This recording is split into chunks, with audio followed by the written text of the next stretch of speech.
반짝반짝 빛나는 책모닝 2081차를 시작하겠습니다. 네, 2081차. 네, 후의 추월 차선. 오늘은 217페이지에, 217페이지에, 최악의 결과 분석, 최악의 결과 분석 있어요. WCCA라고 해요. 네, 오른쪽 할게요. 첫 번째 의사 결정 도구는 최악의 결과 분석법이다. 이 전략은 미래를 내다보는 능력과 잠재적 결과를 분석하는 능력을 필요로 한다. 그러니까 미래를 내다볼 수 있는 능력과 잠재적인 어떤 결과를 분석할 수 있는 능력. 이 분석법에 따르면 모든 중요한 결정을 내릴 때마다 다음 세 가지 질문을 스스로에게 던져봐야 한다. 그러니까 나에게 모든 것의 중요한 결정은 누가 내려요? 내가 내리잖아요. 결정이 굉장히 중요하다라는 말씀을, 그러니까 또 이제 결정이 엄청 중요하잖아요. 그래서 이번에 시크릿 때도 또 얘기를 하셨어요. 결정을 안 한다. 결정을 내가 결정을 하면 결정하고 왜 결정을 안 했을까 보니까 안 믿어, 못 믿어서 결정을 하면 결정한 대로 모든 상황이 나한테 오게 돼 있다는 거죠.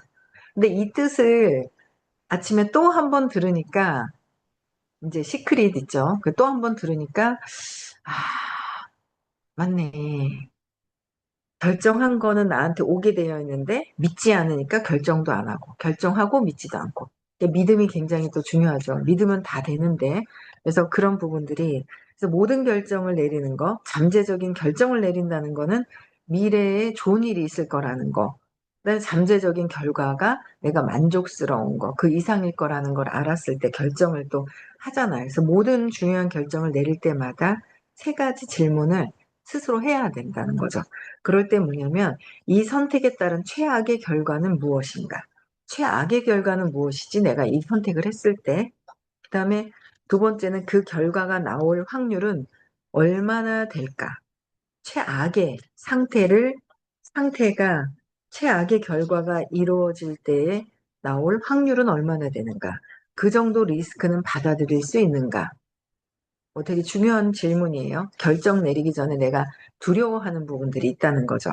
그래서 그 두려워하는 부분을 이렇게 해결을 해야 된다는 거예요. 그래서 이런 걸 물어봐야 된다. 위의 질문들이 다소 길어 보일지는 모르지만 분석 과정은 몇 초를 넘겨서는 안 된다. 펜이나 종이도 필요 없고 그저 머리와 정상적인 지각, 선택만 있으면 된다. WCC를 활용하면 잠재적인 위험을 파악할 수 있고 이에 대한 대안을 선택할 수 있다. 불필요한 반역의 길은 그냥 지나칠 수 있다. 불필요한 반역의 길. WCCA는 결과 분석, 그죠? 결과를 분석하는 데 활용해서 잠재적으로 위험을 느낄 수 있는 것을 또 좋게 대안을 선택을 할 수가 있다는 거예요. 그래서 마중 평균 의사결정 매트릭스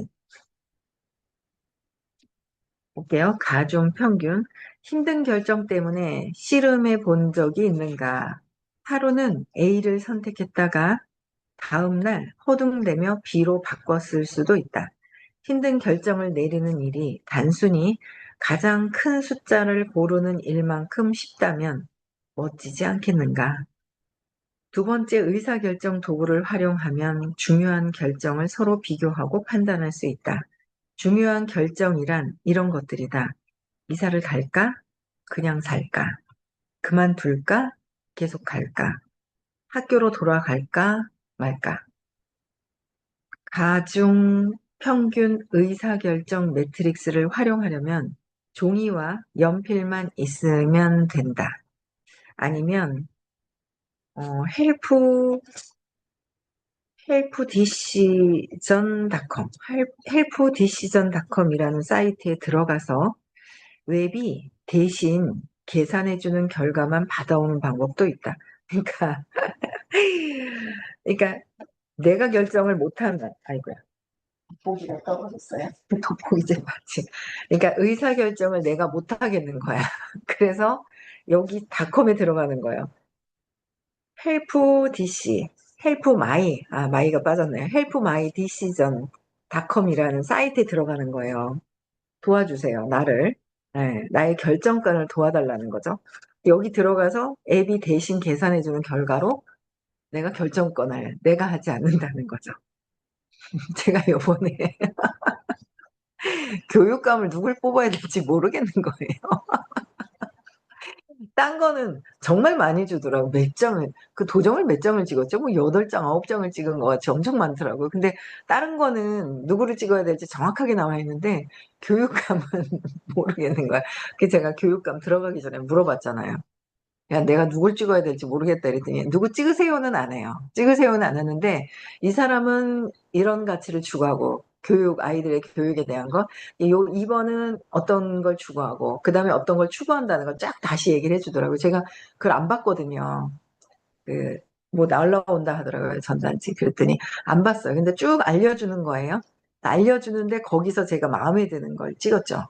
그래서 의사결정하게 되게 갑자기 어떡하지? 아무거나 그냥 옛날에 진짜 정말 무식하게 번호 있잖아. 1번만 찍고 막 옛날에 이랬단 말이에요.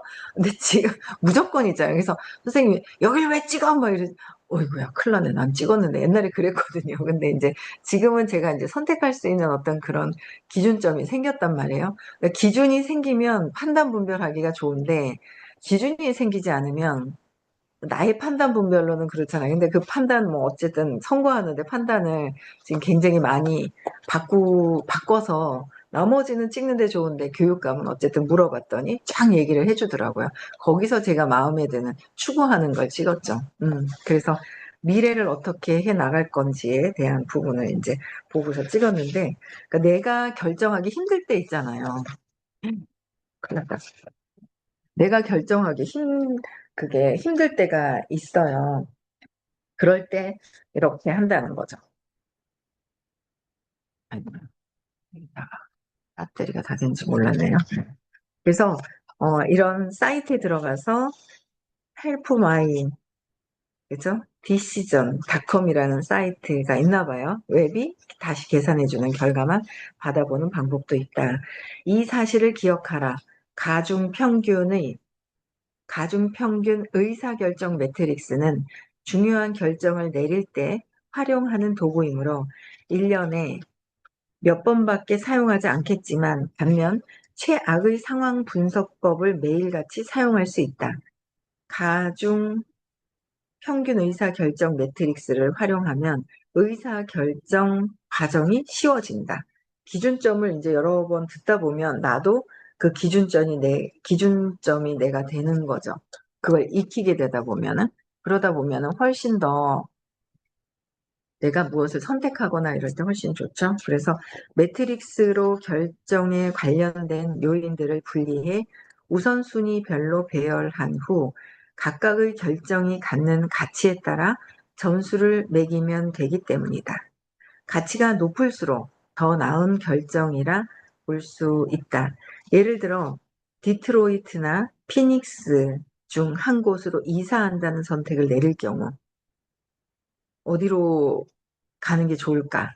이사를 하는데 디트로이트로 갈 것이냐, 피닉스로 갈 것이냐. 그렇죠? 미국에서. 그럴 때 이 분석법을 이용하여 디트로이트는 88, 피닉스는 93이라는 단순한 수치를 얻을 수 있을 것이다. 이 숫자를 근거로 피닉스를 선택하는 편이 더 낫다는 결론이 나온다. WADM은 주관적인 판단에 근거하므로 어떤 선택에 대해 당신의 선호도가 더 높은지 판단하기에 유용하다. 그래서 WADM을 활용하면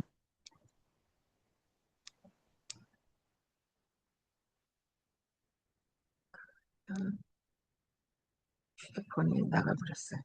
그래서 활용하면 최소 2가지의 선택지가 필요하며 그 이상도 적용 가능하다. 당신이 실제로 디트로이트에 살고 있으며 피닉스로 이사 가는 것을 고려하고 있다고 치자. 당신은 결정을 내리는데 애를 먹고 있으며 혼란스러워하고 있다. 하루는 이사를 가고 싶다가도 다음 날이면 그대로 살고 싶다. 보통 이런 고민은 각각의 선택지에 너무 많은 결정 요인이 존재할 때 생긴다. 그러니까 그러니까 내가 어느 쪽으로 이사를 가는데 가고 싶은 마음이 순간 들을 때가 있거든요. 근데 그 들었을 때 가성비라든지 여러 가지 것들을 이렇게 보고 기준을 정해서 어디로 가는 게 나을지를 선택을 하는 게, 그러니까 내 생각으로만 하면 오류가 있을 수 있어요. 왜냐면 감정적으로 가기 때문에. 내 감정으로 가면 판단에 오류가 생길 수가 있다는 거죠. 그래서 기준에 가치를 두는 거. 감정이 아니라, 그래서 성공한 사람들은요, 감정이 아니라 기준으로 결정을 한다는 거예요. 어떤 기준으로. 근데 우리는 그 기준보다 감정이 앞서간다는 거죠. 감정적으로. 전 세계 78%, 80%가 감정적이라는 거죠. 우리는 거기서 80%가 아니라 20% 안에 드는 사람들로 공부를 하고 있다는 거예요. 감정에서 벗어나는 거. 그쵸? 흔들림이 없어지는 거. 감정을 잘 안 보시는 분이 감정을 좀 디테일하게 봐지는 경향이 있더라고요.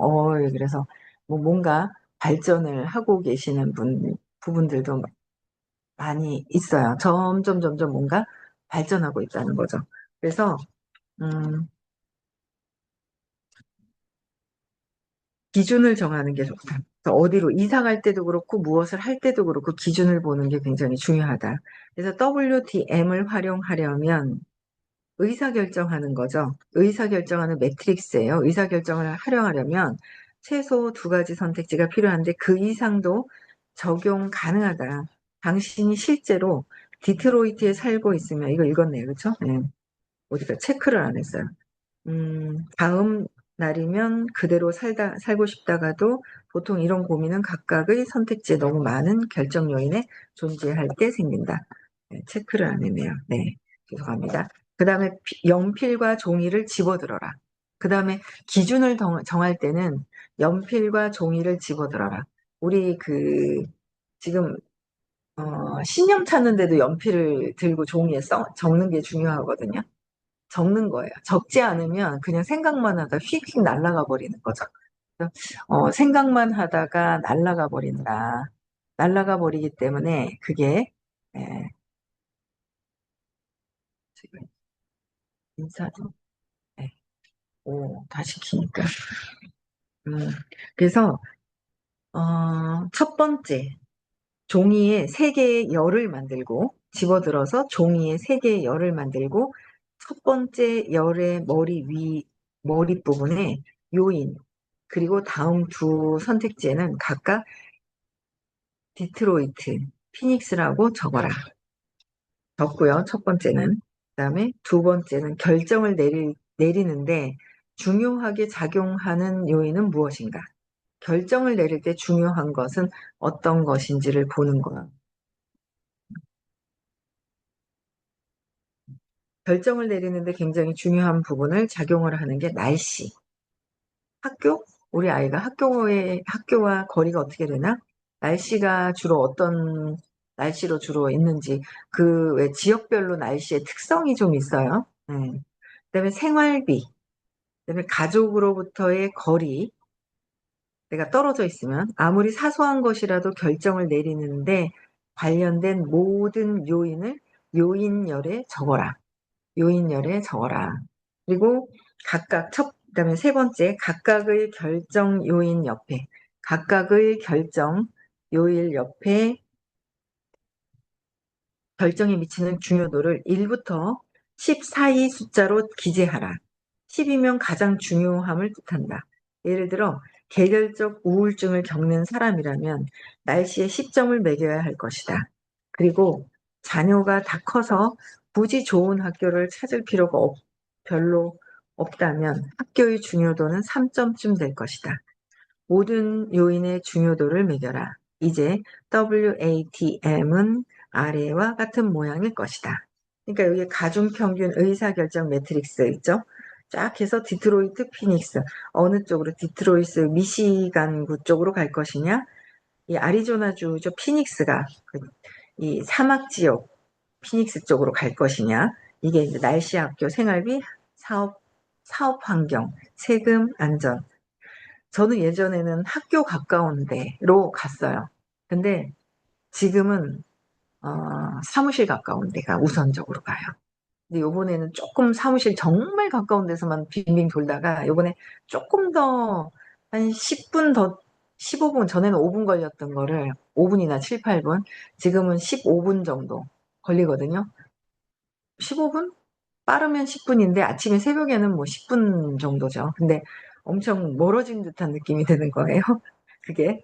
근데 이렇게 사업 어떤 뭐 다른 것도 있어가지고 요인이 사업에 약간은 이제 한 5분 정도, 10분, 7, 8분이 더 멀어지긴 했는데 네, 이런 부분에 어디다 가중을 평균을 더 넣을 것이냐. 그게 굉장히 중요한 것 같아요. 근데 그런 것도 그렇고, 그다음에 아파트의 어떤 커뮤니티 시설이라든지 주변 환경과 모든 것들을 같이 해야 돼. 무조건 하나만 보고 해서는 감정적인 결정이 일어날 수 있기 때문에 기준을 제대로 두고 해야 된다라는 거죠. 그래서 각각의 기준에 1에서 10까지의 중요도를 매긴 후에 각 선택사항을 결정 요인에 비춰볼 때 몇 등급이 되는지 1에서 10까지 매겨라. 디트로이트의 학교 시스템 2점을 준다. 2점을 준다 치자. 피닉스의 학교 시스템은 그보다 약간 낫다고 생각해서 3점을 준다고 치자. 디트로이트에는 당신이 좋아하는 하키, 팀인 레드, 윙스가 있으니 오락거리 요인에 5점을 주고 피닉스는 2점만 줄 수도 있다. 모든 요인에 대하여 등급을 매겨라. 이제 WADM은 다음과 같은 모양이 될 것이다. 매트릭스, 의사결정 매트릭스가 이제 점수가 쭉 나오는 거죠. 그래서 각각의 행에서 결정 요인에 매긴 중요도와 선택사항에 매긴 등급을 서로 곱하라. 예를 들어 오락거리 행에서 디트로이트는 40점, 중요도 8 곱하기 등급 5, 피닉스는 16점, 중요도 8, 등급 2를 얻었다. 모든 행의 같은 작업을 반복해라. 이제 WADM은 다음과 같은 모양이 될 것이다. 그러면 이제 중요도와 기준과 등급까지도 다 매겼어요. 어떻게 해야 되는 걸 알죠? 그러니까 우리는 딱 쓰는 거야. 요즘 기분 나쁘고 감정적으로 걸리는 게 무엇인지를 딱 적고 왜? 그럼 다 적어야 돼요. 선생님이 9가지의 나의 기준을 정해주셨잖아요. 나를 찾는 기준을 정해줬거든요. 근데 우리는 그 기준을 써놓고 눈으로 봐야 될 것 같아요. 아니면 자꾸 밖으로 튀어나가거든요. 알아. 머리로 아는 거, 이해하는 건 따로, 밖으로 튀어나가는 건 따로. 투사하는 거는 따로따로인 거예요. 그래서 그거를 늘, 그냥 이걸 보면서 이제 이걸 제가 이제 읽어보면서 생각했던 게, 그냥 A4 용지에다가 이걸 쫙 해서 구조를 딱 해놓고 메뉴에 기분 나쁜 거 뭐가 있는지, 감정적으로 안 좋은 게 뭐가 있는지, 그러면 어떤 생각을 하고 있지? 안단 말이에요. 아는데도 밖으로 나가요. 이거는 내 안으로 들어오는 구조를 9가지를 말씀해 주신 거잖아요. 감정적으로 뭐가 안 좋은 거, 각성해서 내가 어떤 상태인지 먼저 알아야 돼. 그 다음에 생각을 해. 내가 어떤 생각이 주로 올라오지? 그것을 보고. 그건 감정이 있어서 올라오는 건데, 생각 때문에 감정이 올라온다고 일반적으로 그렇게 얘기하더라라고 얘기를 하셨잖아요. 감정 때문에 올라온다라는 거를 이제 감정 때문에 생각이 올라오는데 생각 때문에 감정이 오는 거라고 착각을 한다라고 어제도 얘기하셨는데 그걸 적어서 자꾸 이렇게 뭔가를 사무실에 뿌려놔야 될 것 같아요. 각성하라고. 그거 보면 각성이 되지 않을까? 밖으로 가는 게 아니라 내 안으로 들어오는 거죠. 그죠? 각성하도록 뿌려놓은 그 뭐 종이 버리고 막 이게 아니라 진짜 뭐 기분 나쁜 게 딱 있어. 뭔가 이게 왼쪽에 이게 구조를 적어 놓는 거죠. 그걸 뿌려놔야 될 것 같아요. 서울대고 부산. 그러면 내 생각이 어떤 생각이 저 사람은 왜 저러지 왜 저러지 생각이잖아요. 내 감정이 걸린다는 거죠. 왜? 내가 손해 볼까 봐. 두려워서. 분명히 나의 손해와 두려움이 반드시 예고가 있거든요. 없을 수가 없어요. 거기 나의 이 마음에서 벗어나기 전에는 이기심이 먼저인데 그 이기심의 크기가 얼만큼 크느냐 작으냐에 따라서 결과치가 엄청나게 잘 달라져요. 나중에 엄청 달라지거든요. 내 이기심 때문에 뭐 한다? 아니라는 거죠. 그래서 뭔가 사무실에 같이 함께 하려고 하는 마음들, 뭔가 같이 하려고 하는 여러 가지 것들을 진짜 마음을 쓰는 거, 감정을 봐야 되고 느낌을 봐야 되고 감정과 느낌, 그렇죠?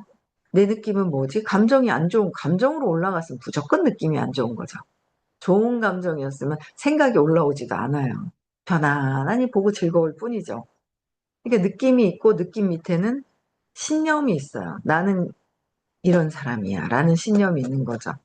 이게 있고 신념 밑에 경험과 사건이 있었다. 이거는 진짜 잠재의식으로 들어가고 사건 밑에는 이름과 형상과 이미지가 있더라라는 걸 9단계로 해서 무의식까지 다 해서 그거를 쫙 적어놓고 쫙쫙 뿌려놓고 아무데나 붙여놓고 그래야 될 것 같아요. 각성해야 될 것 같아요. 그렇죠? 그랬을 때 내 안으로 들어오는 구조지 밖으로 가는 구조가 아니더라. 투사의 구조가 아니라 내 마음에 있는 걸 밖으로 내 두려움 때문에 밖으로 보는 거다라는 거죠.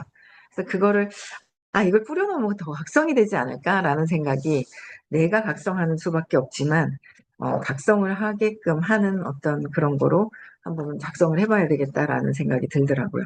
그래서 어쨌든 모든 기준을 내가 나를 찾는 기준이 제일 특급이죠. 굉장히 제일 중요한 거예요. 엄청 중요한 거고 나의 의사결정은 나도 모르게 체면당해져서 움직이고 있다. 그러니까 저도 모르게 그냥 저도 뭔가 있잖아요. 막 혼자 있고 버려진 것 같고 고립된 것 같은 거에 쌓여 있는 줄 몰랐는데 시크릿 가니까 그 느낌이 더 들어가는 거죠. 근데 그냥 별 발표는 안 하고 선생님이 말씀을 막 이것저것 해주시니까 알겠습니다 했는데도 편안해지는 게 있어요. 편안해지는 게 있거든요. 그냥 그 질문을 함으로 해서 나는 안 편안해지는데요. 더 발표를 해야 편안해집니다. 더 발표를 해야. 그렇죠? 네, 그런 부분들. 그래서 지도를 보는 거예요. 지도를 보면 그래서 의식 지도도 너무 대단하잖아요.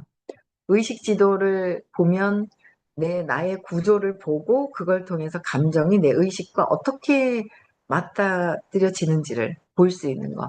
이 구조를 착 있죠. 의사결정할 수 있는 모든 것들이 나와 있는 게 너무너무 진짜 이걸 알 수 있는 게 너무 감사하고 대단한 것 같아요. 그걸 아는 거잖아요. 너무 대단하다, 감사하다라는 생각이 들어요. 그래서 지도를 보면 수백만 개의 도로를 볼 수 있을 것이다. 고속도로, 동서남북으로 뻗은 도로, 대로 등 서로 다른 목적지로 향하는 길 말이다. 당신의 선택이 새로운 길을 발견해낼 테지만 그 길은 지름길이 될 수도 구불구불한 우회로가 될 수도 있다. 이 두 가지 결정 도구는 불을 향한 여정에서 길잡이 역할을 할 것이다. 우리도 길이 여러 가지잖아요. 네이비게이션을 키면 뭐 국도로 갈까요? 뭐 돈을 통행료 내는 대로 갈까요? 안 내는 대로 갈까요? 길이 여러 갈래인 거예요. 근데 우리는 정통으로 갈 수 있는 그 길을 안내를 받은 거죠. 너무 감사하죠.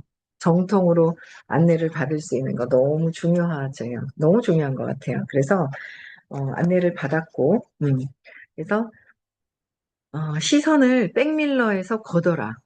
오늘은 남은 인생을 시작하는 첫날이다. 맞다. 오늘은 어제 당신이 걱정하던 바로 그 내일이다. 과거라는 문제는 우리가 기억하지 말아야 할 것으로 기억하고, 과거는 그래서 지각하지 마라. 그랬죠? 지각 선택을 바람직한 행동 선택을 낳게 되는데 지각하는 건 과거의 오류, 기억을 저도 하루아침에 다 없애진 못했어요. 그래서 16년이라는 시간을 가졌어요. 근데 지금은 여러분들이 더 빨라요. 더 빠르게 바뀌시는 분들이 생각의 전환이 빠른 분들이 진짜 많지 않아요? 요즘 새로 들어오신 분들이 생각이 빨라요. 네, 그래서 저도 오래 걸렸긴 하지만 그래도 뭐 20년 걸려서 완전히 더 좋아지면 그건 좋은 거 아니에요? 20년 걸려서도 좋아지면 엄청난 거다라는 생각을 해요. 그래서 우리는 자꾸 과거에 묻혀져 있다라는 거, 과거에 너무 푹 빠져 있어요. 과거에 빠져 있기 때문에 이 과거라는 문제는 기억하지 말자.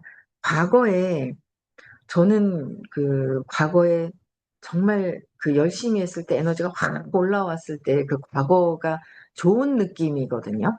그래서 전에보다는 이라는 말씀을 드렸더니 그것도 아니라는 거예요. 이거구나. 이런 생각이 또 드는 거예요. 아니라고 얘기해 주는 거잖아요.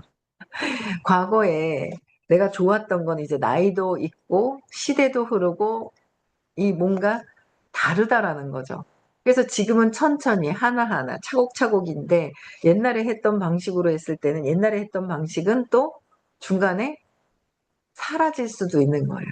옛날에 했던 방식으로 했기 때문에 저는 그렇게 받아들였어요. 그래서 차근차근히 하는 방법이 이런 부분에 이거랑 혼합돼. 그러니까 마음은 팍 올라와서 뭔가 했었던 느낌이 있고 또 차근차근히 하는 방법도 있어요. 그것도 해요. 두 개 다 하거든요.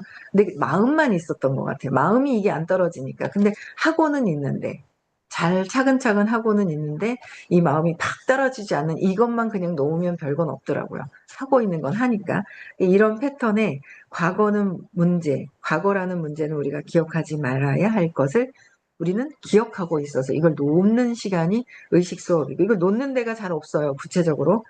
잊어야 할 것은 잊지 못하고 있는 사실이 우리의 문제점을 야기시킬 수가 있다는 거죠. 그래서 과거를 잊기 위한 게 나를 알아가는 구조, 9단계가 있다는 거예요. 시선을 백밀러에 고정시키고 있다는 것은 과거에 매여 있다는 것이다.